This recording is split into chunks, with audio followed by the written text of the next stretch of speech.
شناخته کارت یې ټیسټ کړ په رب مې د قسم یې چړه مې پړق وچاوده ما ته ما ستا وړه خو وتي دي نو مې پړق وچاوده د خوشحالۍ نه مې وله څه یو وړل مې چې شکر دی چې زما وړه راغی منځ کې هېڅ هم نه و بیا نو کله ترمزو ته ځه او کله مرزو ته ځه کتونکو الب خان شیرپا یم یو خوا غریبي ده بل خوا د دغه حکومتونو لخوا موږ ځپلي کېږو او پی ډي ایم او پی ټي آی دې وخت کې خپل ترمنځ نښتي دي موږ یې په یو داسې غم اچولو چې پرېوړه درکوو د پرېوړو نه د کارګل مسله جوړه شوې ده چې 3 بورې وصولې که نه نو یا به پکې خپل سر ماتوي یا به د بل سر ماتوي ښه بیا د انتظامي دپاره 3 طبقې پې خپلو کې روانې دي یو وایي چې زه ګټم بل وایي چې زه ګټم او بل وایي چې زه ګټم لکه پولیس پکې پخپله ضلعي انتظامیه پخپله او پټواري سیسټم بیله او پوډ محکمه یعنې 4 محکمې خو ګرانو کتونکو یو خوا خو غریبي ده او بل خوا چې د غریب سړي وړه په بازار کې خرڅ شي یا یې وړه وویستلی شي نو دا ډېره افسوسناکه خبره ده او پټ خو نه پاتې کېږي وي په پلانکي ځای کې په پلانکي وخت او پلانکي نمبر لیسن باندې ستا دا وړه وتلي دي نو دا یو ژوندی مثال دی چونکې داسې موږ له په سلګونو خلک راغلل خو دا مشر زما وړاندې دی دی جاړي ولې د کیلو وړه کور ته وړي کیلو وړه غربت را په مخه کړی دی بیا تا چې وړه ویستل او دا کور والا دی وړه نوم دې څه دی سلیمان شاه سلیمان شاه جی دا څه وایي دا موږ په کونډېري کې یو دوکاندار له پروسیټ خپل ورکړي د خواښې مې او خپل هم هغه وایي تا له تا د به وړه میلاو شي چې کله ما شناختي کارت چک او د وړه راغلل نو ما ته ویل چې ستا د خواښې وړه هم وتي دي او ستا په نوم هم وړه وتي دي نو موږ یې چې چا نه تپوس وکړو نو بیا چې تپوس وکړو ډېټ ته راغی نو سیار خان په نوم باندې د کوټې نه زموږ د دې دواړو کسانو نومونه د خواښې او زما په نوم باندې دا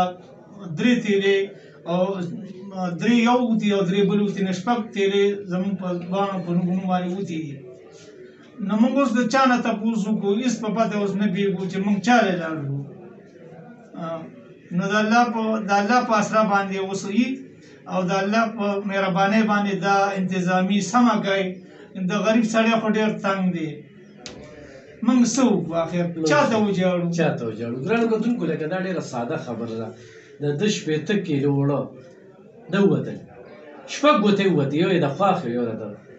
دا بازار کې خرڅ شو کوټه معلومه دا زم معلوم دی انتظامیه څه شو په کار ده چې دا کوټې والا اوس رونیسي چې صاحبه د ستا نه په 11 منټه و 8 بجې او د شپې چې کوم دی په 25 او د سهارې ښه دونه وختي ولې کوټه راغلې ده چې وختي کې یې ایستلي دي په 25 تاریخ باندې ده په 25 مارچ باندې ده 5 ورځې مخکې 6 ورځې مخکې د دې مشر وړه د دې وړه کور ته چې وړې نو څنګه وړې چې کله د 300 والم کله د 200 والم دوکاندار راپورې هم خاندي ما په دې غوسه نه کېږم هم څه وکړم هم د یو بل نه راوالم ډېر خوشحاله وم رښتیا راباندې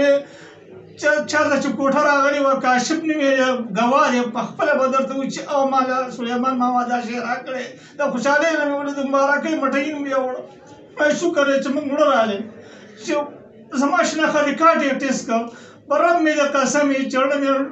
پړق وچاوده ما ته ما ستا وړه خو وتي دي نو مې پړق وچاوده د خوشحالۍ نه مې وله څه یو وړل مې چې شکر دی چې زما وړه راغلی منځ کې هېڅ هم نه و بیا نو کله ترمزو ته ځه او کله مرزو ته ځه یو دغه اسد خان له لاړم د ترمزو اسد خان له چا راته ویل اسد خان له ورشه اسد خان له ورنم اسد خان ما دې په قرار کې نه مړه بل ګټه پې کېده ده نو ما څنګه پې ګټه کېده نو خو د ولګې نه مړه ماجي وایي ډېر صاحب له لاړ شه نو مې چې ډېر صاحب له لاړ شه ما به راجع وکړي ما ته وایي هغې هم څه پته نه لګي ګرانو کتونکو دا د غریب سړي نه تپوس وکړي چې هغه ته دا 3 تروړې وړه دا 13 کیلو وړه کوم ده هو چونکې حکومت یو ډېر ښه پیکج ورکړی دی زه دا پیکج ستایم چې د غریب سړي پې ډېر ښه کېږي بېله خبره چې میلیون والا ورته ناقص وړه ورکوي نور پکې دغه صورتحال دی د هغې چک بیلنس نشته چک بینک نشته بلکل چک کېږي انتظامیه راځي نه ورسره موږ دا هم وایو چې نور ارزاني هم پکار ده یوټیلیټي سټورونو باندې خزان دي یوټیلیټي سټورونو کې مرزاني راوله خو د دې سړي دړه نه چې دا درې تروړې وړې د کور ته وړلې وې دی به څومره خوشحاله و هغه ته هغه کوټې والا وخوړې هغه ته انتظامي وخوړې هغه ته محکمه پول وخوړې هغه ته نه پولیس وخوړې چا ته وخوړې دا خلک ټول ذموار دي